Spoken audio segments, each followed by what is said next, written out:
Behind the Brand takes an inside look at the people that are making things happen. From up-and-coming entrepreneurs to the big guys, we show you how they go about their business. Meet the innovators with the know-how and vision to succeed. Get behind the brand.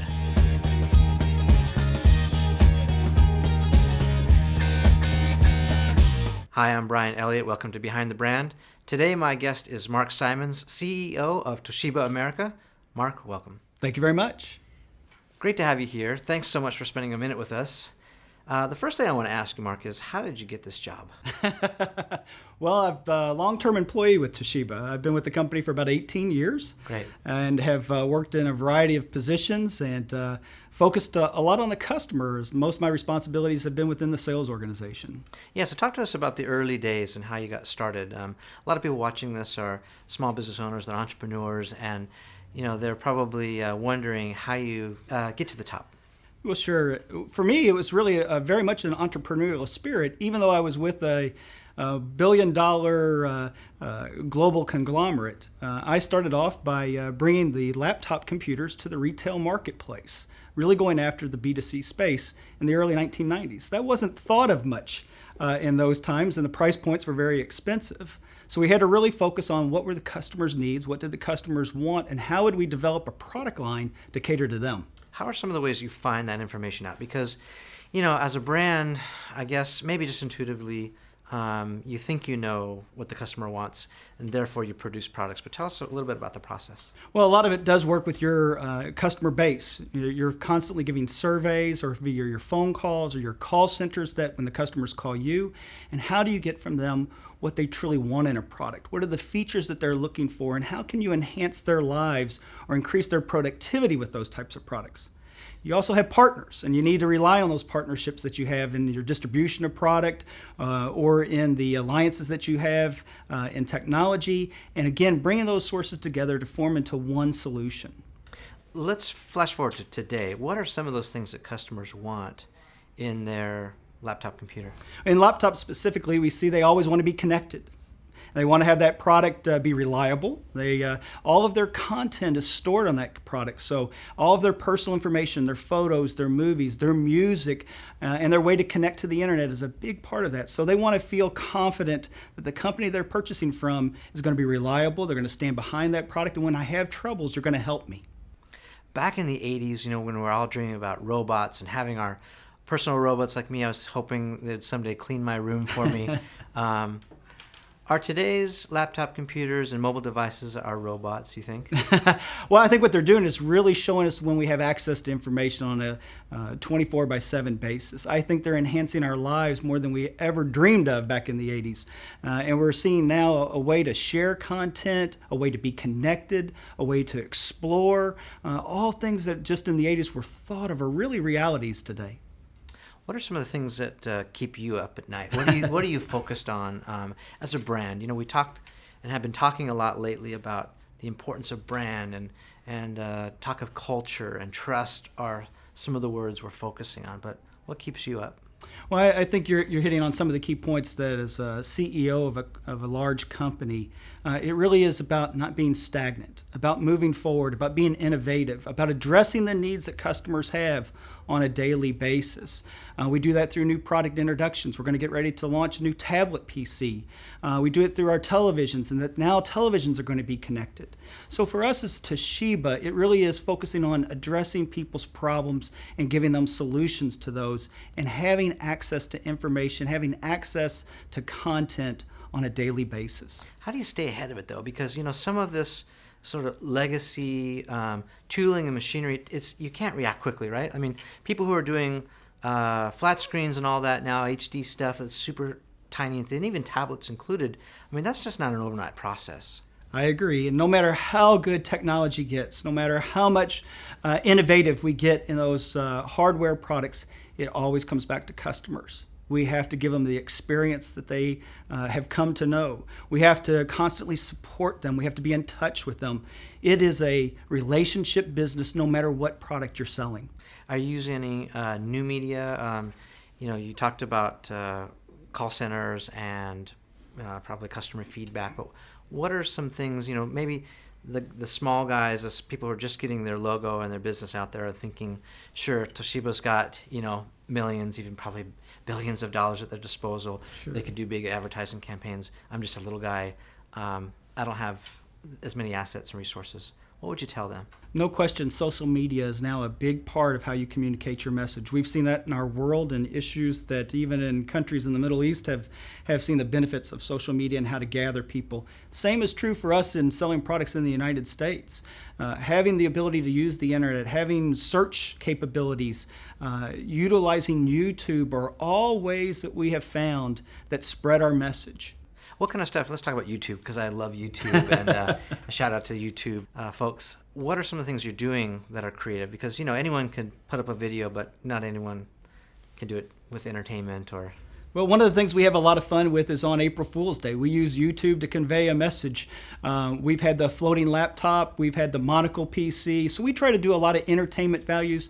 We've had how to use your PC on a daily basis and made it a fun and kind of a comical approach. So we use a lot of the videos. Our advertising agency loves to try a little something different that gets the attention of people. Who is your customer then? Let's talk maybe about laptops first. Mm-hmm. Who is your customer? Well, we have a broad portfolio of customers. So we focus on individual consumers, we focus on small, medium businesses, and we focus on large enterprise customers. Let's look at maybe an age demographic. Is it young people? Is it the 25 to 45? Is it older folks? Well, I think Toshiba has found its brand to be very successful in a generation that is a little older. One of the things that we've tried to really focus on really in the last 12 months is getting more into that Generation X, Generation Y, how to focus on 18 to 24. Social media has been a big part of that because that's where they go to look for their types of products or buzz as they see it. And it's really changed a lot of our focus. So we're very much looking at products that they use on a daily basis and the manner in which they use that product. Social media is a big part of their lives. We also sell televisions, but one of the things that we've learned in the younger generation, they don't just watch television like I did or I do.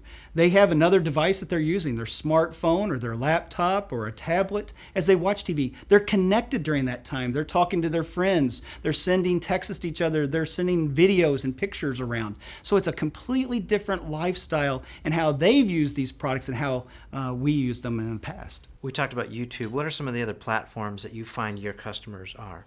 So is it Facebook? Is it Twitter? Where else are they hanging out? Yeah, it's all the above. It is absolutely about Twitter. It is about Facebook. It is about their Google activity. So all of those different forms of social media have kind of come together, and they're a very resource-oriented group as they look at how they use this social media.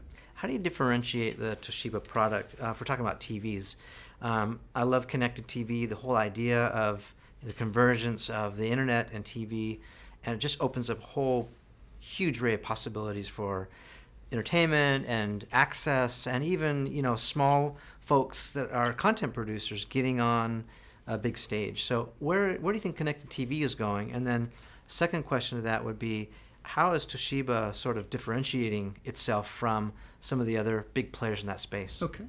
Well, one of the things that, as you mentioned, Toshiba is a large conglomerate. So we have a significant market share in the laptop marketplace, where today more than 1 in 4 laptops sold in retail is a Toshiba product.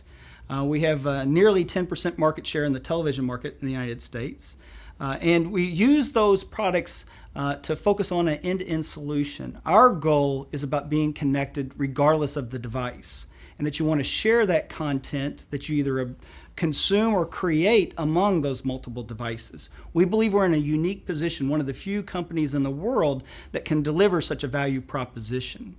And you're going to see us continue to evolve that in the differentiation. Because of the knowledge that we have in our size and in our scope, we're able to take that and create some innovative products.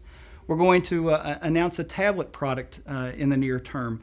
We want to make sure that we take it from a laptop perspective, not necessarily our smartphone, because we believe this is a content consumption device. And as we see that product more and more in the marketplace, we want to make sure that customers have the true access to features that they want on a daily basis. Very good. Mark, what mistakes have you made along the way? And And there's such a stigma attached to failure, to making mistakes. Not a lot of people are comfortable talking about them. But the reality is, and this has been said before me, it's not an original thought, that, if failure is not an option, then neither is success, because they really go hand in hand. Talk to us about maybe some do-overs you wish, a mulligan if you're a golfer. Are any of those come to mind? I have a lot on the golf course, but absolutely, as a leader of an organization, I've made more than my fair share of mistakes. Share a few of them. And I think the biggest mistakes that I have made, and perhaps still work on the lesson learned, is the not responding quick enough to making a decision. Taking a bit of the wait and see, let me figure it out tomorrow, let me see what happens next week, has probably been one of the areas in which I have made the most mistakes. And as a result, I'm much more focused on making a decision today, realizing I may have to modify that decision in the next week, or month, or even year ahead in order to be successful. So really focusing on the speed at which we make decisions. Is that at a brand level, or is that at a management level? Well, I think it is at a management level more and more on a day basis, but a lot of it affects the brand as well, right? So you don't want to have your brand thought of as being stagnant. You don't want to have your brand being thought of as not innovative or reacting to the needs of the marketplace. And you, as a leader of an organization, as a management team, have to constantly be focused on making that change, willing to take a risk, and knowing that you'll have to make some adjustments along the way. So what advice would you give to small business owners who may or may not live in a culture that allows that kind of, fast decision making, or, Google has this, right? They fail fast and recover, right? Sure. What business advice would you give? I think it really is about making that decision, though. I think if you're a small business or a large, I know you don't necessarily have all the resources in that small business, but making the right decision, always focused on the customer, especially if you're a small business. Your customer experience is why they have chosen you. And staying that focus and always making sure that you're reacting to their needs is a primary area for doing business. Mark, how does a company go from good to great? Well, I think one of the things that help a company establish being great is not having the fear of failure, and actually making a few mistakes. It's easy to win. We don't always learn a lot from winning, but we learn a tremendous amount from our mistakes. We learn a tremendous amount from taking risks that maybe just didn't work out the way we had planned. And as a result, we become better. We become stronger. Our teams get better. And so I really think focusing on the lessons learned from failure, or lessons learned from not meeting your expectations, allow you as a company, allow you as a team, and really allow you as an individual just simply to be better. In conclusion, the last thing I'd like to ask you is maybe something personal, something a lot of people don't know about you. Share with us something that someone may not know about you as a person. Maybe it's a talent you have, maybe it's a philosophy or management style. What's important to you? Well, I think one of the things that I have always tried to do in the business, it doesn't matter if it's my management principle or if it's with a customer, right? I want to treat others the same way that I want to be treated. And I think it's really important. If you're a customer, I want to treat you in the right way that you should be in buying a Toshiba product. If you're an employee, I want to treat you the same way that I expect to be treated. So it really is by living the golden rule. Respect. At the end of the day. Very good. We've been spending a few minutes with Mark Simons, Toshiba America. Mark, thanks so much for being with us. Thank you.